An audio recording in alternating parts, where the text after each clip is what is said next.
28 फरवरी 2026 की आधी रात को इतिहास बदल गया। ऑपरेशन एपिक फ्यूरी शुरू करें। ईरान के सबसे सुरक्षित बंकरों को भेद दिया। इस वीडियो में देखें कैसे टाइम ऑन टारगेट रणनीति और स्टेल्थ तकनीक ने दुनिया के सबसे मजबूत एयर डिफेंस को अंधा कर दिया। क्या यह तीसरे विश्व युद्ध की शुरुआत थी? पूरी कहानी जानने के लिए वीडियो अंत तक देखें।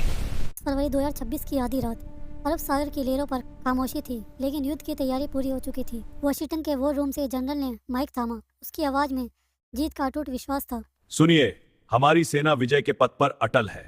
शत्रु को परास्त करके ही हम रुकेंगे। हमारी रणनीति सफल होगी और जीत हमारी होगी। कमांडर, ऑपरेशन एपिक फ्यूरी शुरू हो चुका है। क्या इजरायली साइड तैयार है? कमांडर, ऑपरेशन एपिक फ्यूरी शुरू हो चुका है। क्या इजरायली साइड तैयार है? हाँ कमांडर, इजरायली साइड पूरी तरह तैयार है। कमांडर ने रडार देखते हुए जवाब दिया। नेगेटिव सर, कोई हिचकिचाहट नहीं। इजरायली जेट्स हवा में हैं। यह कोई आम हमला नहीं था। यह एक प्रिएटिव स्ट्राइक थी जिसका मकसद ईरान का नर्व सेंटर था। ईरान की पाश्चर स्ट्रीट के गहरे बंकरों में ईरान के supreme leader Ayatollah Ali Khamenei मौजूद थे। ईरान कोई खुला मैदान नहीं था। यह ऊंचे पहाड़ों और S-400 जैसे घातक डिफेंस सिस्टम से घिरा एक अवैध किला था। इजराइल से ईरान की दूरी 1200 मील थी। दुश्मन के इलाके को पार करना मौत को दावत देने जैसा था। तेल अवीव के कमांड सेंटर में एक रणनीति बनी। हम सीधे नहीं घुसेंगे, हम पहले उन्हें अंधा करेंगे। तेल अवीव के कमांड सेंटर में एक रणनीति बनी। हम सीधे नहीं घुसेंगे, हम पहले उन्हें अंधा करेंगे। बिल्कुल, यह उन्हें अंधा कर देगा और तब हम सीधे अंदर। शानदार योजना। इसी पर एक शायरी। खामोश फिजाओं में तबाही का सामान पल रहा था। दुश्मन की नींदों में मौत का पैगाम जल रहा था। शुरू हुआ इस सदी का सबसे बड़ा दिमागी खेल, टाइम ऑन टारगेट। अरब सागर के नीचे से सबमरीन ने मिसाइल दागी। उसकी गति और दिशा बिल्कुल सटीक थी। हर हथियार अलग दूरी पर था, लेकिन सबका ईरान पर गिरने का वक्त एक ही सेकंड तय किया गया था। ईरान कोई खुला मैदान नहीं था। यह ऊंचे पहाड़ों और S-400 जैसे घातक डिफेंस सिस्टम से घिरा एक अभेद्य किला था। एडमिरल ने आदेश दिया। यूएसए थॉम्स एडनर के वर्टिकल लॉन्च सिस्टम खुल गए। दर्जनों टॉमहॉक मिसाइलें जमीन से सटकर उड़ने लगी ताकि रडार उन्हें देख न सके। ईरान के अंडरग्राउंड रडार स्टेशन पर ईरानी ऑपरेशन के माथे पर पसीना आ गया। स्किन डोज से भर गई थी। What the hell? They're everywhere! Hundreds of targets! I need backup now! They're closing in fast! This is real bad! Commander, 100 से ज्यादा जेट सीधे हमारी तरफ आ रहे हैं। क्या सोर्स की पुष्टि करो? रडार और सैटेलाइट डेटा सर, कोई गलती नहीं। एयर डिफेंस तैयार करो, इंटरसेप्ट लॉन्च करो। हाँ सर। लेकिन वो असली जेट्स नहीं थे, वो डुकर ड्रोन्स थे जो रडार को धोखा देने के लिए छोड़े गए थे। जैसे ही ईरान ने उन पर मिसाइलें लगाई, उनकी लोकेशन दुनिया के सामने उजागर हो गई। अब असली शिकारी सामने आए। F-35 और F-22 रैप्टर जो अब तक अदृश्य थे। उनकी एंटी रेडिशनल मिसाइलों ने ईरानी एयर डिफेंस को मिनटों में ध्वस्त कर दिया, बैटरियों को राख के ढेर में बदल दिया। रास्ता साफ हो चुका था। टॉमहॉक मिसाइलों ने S-400 बैटरियों को राख के ढेर में बदल दिया। रास्ता साफ हो चुका था। अब एंट्री हुई बॉम्ब ट्रक्स यानी F-15E स्ट्राइक ईगल्स की। उन्होंने बमों की बारिश कर दी।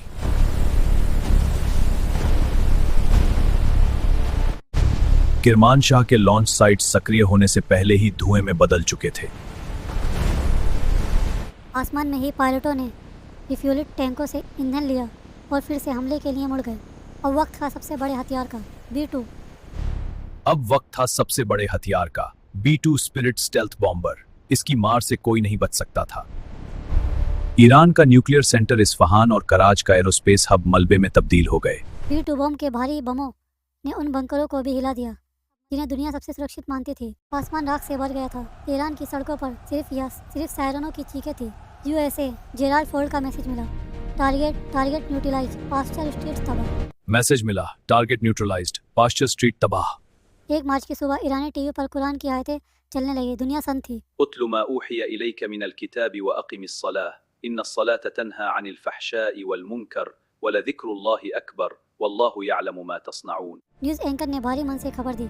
Supreme leader Ayatollah Ali Khamenei अब नहीं रहे। Supreme leader Ayatollah Ali Khamenei अब नहीं रहे। खबर पक्की थी। 37 साल का शासन अली खामेनेई एक झटके में खत्म हो गया था। लेकिन ईरान चुप नहीं बैठा। उसने अपने हजारों ड्रोन और बैलिस्टिक मिसाइलें निकाल ली।